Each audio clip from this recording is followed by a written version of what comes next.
तीन दामाद की सास पार्ट 2। अब तक आपने सुना कि कावेरी जी अपनी तीनों बेटियों ईशा, मोहिनी और सुहाना की शादी तीन घर जमाई लड़कों के साथ करवा देती है।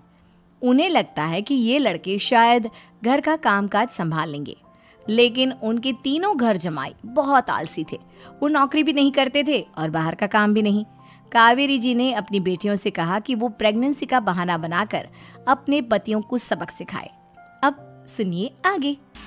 मम्मी, आपने जैसा कहा था हमने वैसा ही किया, लेकिन देखिए ना, विवेक का हाल तो वैसा का वैसा ही है। घर में ना सुबह का नाश्ता बनता है और ना खाना। नौकरी पर जाने की बात करूं तो खाने को दौड़ते हैं मुझे। हाँ मम्मी, मैंने भी सुमित को कितनी बार कहा कि अगर नौकरी नहीं करनी तो कोई छोटी सी दुकान ही खोल लो। घर का खर्चा कैसे चलेगा? देखो दोपहर के 12 बजने आए और जनाब अभी तक सो रहे हैं। हाँ मम्मी, ईशा और सुहाना ठीक कहती हैं। अविनाश का भी यही हाल है। जब मैंने अपनी प्रेगनेंसी के बारे में कहा तो मुझसे कहने लगा, अरे दूसरी लड़कियां तो 9-9 महीने तक नौकरी करती है, बस डिलीवरी के टाइम छुट्टी लेती है। मोहिनी, तुम भी नौकरी करो। अब मुझे कहाँ नौकरी मिलेगी? मम्मी बताओ अब मैं क्या करूँ? हे भगवान, क्या सोचकर घर जमाई दामाद लाई थी मैं कि मेरी बेटियां मेरे पास रहेंगी और खुश रहेंगी, लेकिन इन आलसी दामादों ने तो हमारी जिंदगी को भी प्रॉब्लम में डाल दिया है। मैं तो कहती हूँ मम्मी, हम लोग वापस अपनी जॉब पर जाना शुरू कर देते हैं। बता देते हैं इन लोगों को कि हमने प्रेगनेंसी का बहाना किया है। नहीं नहीं बेटा, ऐसी गलती भी मत करना। अगर तुमने ऐसा किया तो इन तीनों की आदत और ख़राब हो जाएगी। अरे आज नहीं तो कल कभी तो तुम प्रेग्नेंट होगी, तब वापस यही प्रॉब्लम आएगी। तब क्या करोगी तुम तीनों? हाँ मम्मी, आपकी बात तो बिल्कुल सही है। इन लोगों को तो सुधारना ही पड़ेगा। लेकिन कैसे? अपने बच्चों के आने की खबर सुनकर भी इन लोगों पर कोई असर नहीं हो रहा। पैसे कमाने के लिए घर से बाहर निकलना ही नहीं चाहते ये तीनों। अब मेरे दिमाग में एक प्लान आया है। तुम तीनों चिंता मत करो, उन तीनों को बुलाओ, फिर मैं बात करती हूँ। थोड़ी देर बाद कावेरी जी अपने तीनों दामादों को सामने बुलाकर अपनी बात कहना शुरू करती हैं।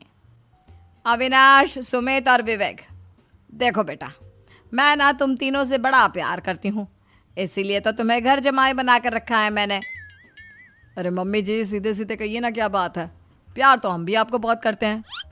अरे मम्मी जी, आपकी इज्जत भी बहुत करते हैं। अरे भाई, आपके जैसी सास और कमाने वाली बीवी सबको मिलती है क्या? हाँ मम्मी, विवेक और सुमित ठीक कह रहे हैं। आपकी बेटी से शादी करके मेरी तो ज़िंदगी ही अच्छी हो गई है। जानती हूँ मैं, और ये भी जानती हूँ कि तुम तीनों अपने अपनी बीवियों से बहुत प्यार करते हो। बेटा, बात ऐसी है कि हमारे कुल गुरु ने कहा है कि प्रेग्नेंट होने के बाद मेरी तीनों बेटियां शुरू के 4 महीने हमारे गांव में जाकर रहेगी, जहां मेरे चाचा जी रहते हैं। अरे लेकिन क्यों मम्मी, गांव में जाकर रहने की क्या ज़रूरत है इन तीनों को? वो क्या है ना बेटा, हमारे परिवार को एक श्राप है। अगर मेरी बेटियों ने यहाँ पर बच्चा पैदा करने की कोशिश की तो उनके बच्चों को कुछ भी हो सकता है। इसलिए अब से लेकर 4 महीने पूरे होने तक इन्हें गांव वाले घर में रहना पड़ेगा।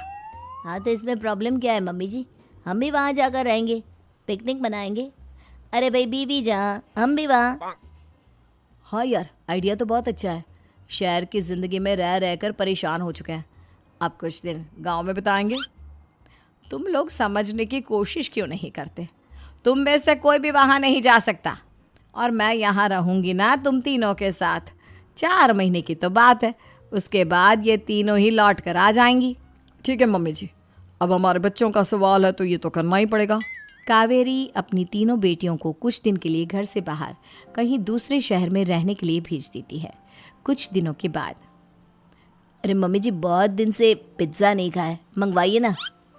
क्या बताऊं बेटा, पहले तो बेटियां खर्चा दे देती थी क्योंकि उनकी नौकरी थी, लेकिन अब तो मेरे पास पैसे ही नहीं बचे। थोड़े बहुत पैसे हैं जो बच्चों की डिलीवरी में काम आएंगे। लेकिन मम्मी जी, आपकी बेटियों को वापस आने में तो अभी बहुत वक्त बाकी है। वही सोच सोच कर परेशान हो रही हूँ। सोच रही हूँ कल से दूध भी बंद करवा देती हूँ। अब दूध वाले को देने के लिए पैसे भी तो नहीं है ना। अरे नहीं नहीं मम्मी जी, अगर दूध भी बंद करवा दोगी तो मुझे चाय कहाँ से मिलेगी? और चाय के बिना मैं तो मर ही जाऊंगा। क्या करूं बेटा, इसके अलावा हमारे पास कोई ऑप्शन नहीं है, मेरे पास पैसे ही नहीं बचे। इस तरह कावेरी जी धीरे धीरे अपने तीनों दामादों को पैसे देना बंद कर देती हैं और घर में खाने पीने की चीजें लाना भी बंद कर देती है।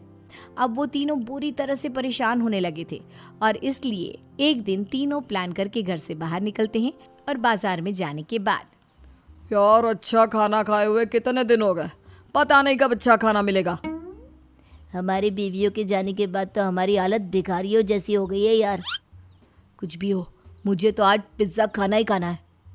जेब में 1 रुपया नहीं है और पिज्ज़ा खाएगा, कहाँ से आएंगे पैसे? अरे देख वहाँ सामने बोर्ड पर क्या लिखा हुआ है, कंप्यूटर पर काम करने के लिए एक आदमी की आवश्यकता है। भाई मैं तो जा रहा हूँ, काम करूँगा और शाम तक पैसे लाकर आराम से पिज्ज़ा खाऊंगा। जा जा, तुझे कोई काम नहीं देने वाला, हम तो घर जा रहे हैं। चल भाई सुमित। सुमित और अविनाश वहाँ से चले जाते हैं और विवेक उस कंप्यूटर शॉप पर सारा दिन काम करके 5,000 रुपये कमा कर घर लौट कर आता है और अपने खाने के लिए अच्छी अच्छी चीज़ें भी लेकर आता है। ये देखकर विवेक और सुमित के दिल में भी कुछ पैसे कमाने की इच्छा जागती है। अरे सुबह सुबह कहाँ चल दिए तुम? मम्मी जी एक बहुत अच्छी जगह मिली है, कंप्यूटर पर काम करने के 5,000 मिले थे कल मुझे। अगर रोज़ काम करूँगा तो पूरे 40,000 की तनख्वाह। अरे वाह, ये तो बहुत अच्छी बात है दामाद जी, आपको जाना ही चाहिए। सुमित और अविनाश विवेक को इस तरह तरक्की करते देखकर परेशान हो जाते हैं और वो दोनों भी काम की तलाश में निकल पड़ते हैं। धीरे धीरे उन दोनों को भी काम मिल जाता है। अब कावेरी के तीनों दामाद छोटी मोटी नौकरी करके अच्छा पैसा कमाने लगे थे। एक दिन कावेरी उन्हें अपने पास बुलाती हैं। अरे वाह, विवेक 40,000 कमा लेता है, अविनाश 60,000 और सुमित तुम भी 40,000 के आसपास कमा ही लेते हो। कुल मिलाकर तुम अच्छे खासे पैसे कमा रहे हो बेटा। हाँ मम्मी जी, बहुत मज़ा आता है जब महीने के एंड में मोटी रकम हाथ में आती है। पूछिए मत मम्मी जी, घर में रहकर रोटी बना बना कर और तो जैसा महसूस होने लगा था मुझे तो। हाँ बेटा, तुम तीनों की बात तो बिल्कुल ठीक है और जानते हो अब तुम तीनों की पत्नियां भी वापस लौट कर आने वाली है। लेकिन मम्मी जी अभी तो उन्हें गए सिर्फ 2 महीने हुए हैं, आपने तो कहा था वो 4 महीने के बाद लौट कर आएंगी।